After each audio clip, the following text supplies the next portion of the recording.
올빼미야 게임 만화. 필로네 지방의 저 남쪽에는 커다란 섬이 하나 있습니다. 바로 사이아테노 섬이죠.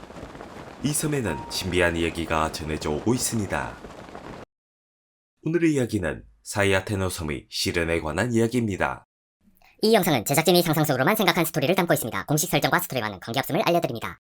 젤다와 링크는 필로네 지방의 러브폰드를 들르고 나크시 마을에서 여러 사람들을 만났습니다. 정다운 분위기의 나크시 마을에서 두 사람은 오랜만에 편안한 시간을 보냈습니다. 주변의 유적들을 살피기도 하고 사당을 찾아내기도 했죠. 그런데 마을에서 신기한 이야기를 들었습니다.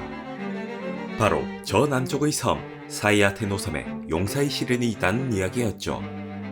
두 사람은 뗏목을 타고 사이아테노 섬으로 향합니다. 도착하자마자 신비한 목소리가 섬의 시련을 알려줬죠.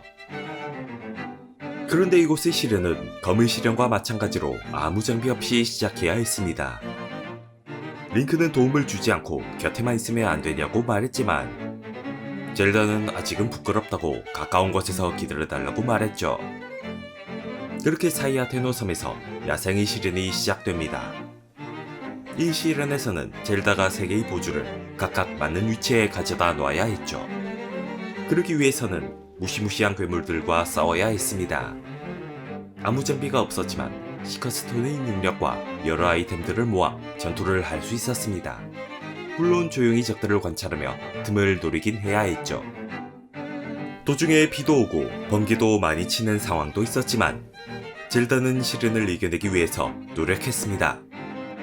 덕분에 첫 보주를 맞는 위치에 넣을 수 있었죠. 두 번째 보주는 히녹스가 가지고 있었습니다. 크고 무서워 보이는 히녹스였지만 젤다는 용감하게 히녹스와 맞서 싸웁니다.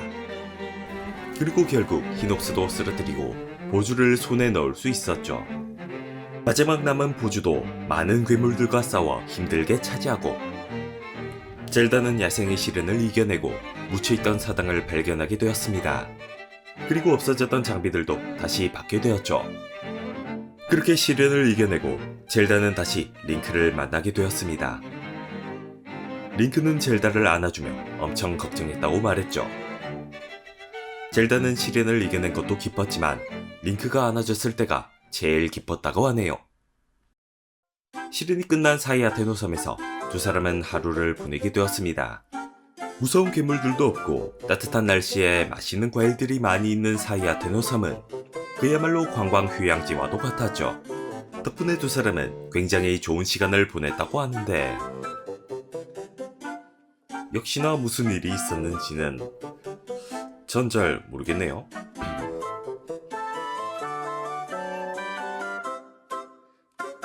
구독과 좋아요는 영상을 만드는 힘이 됩니다. 감사합니다.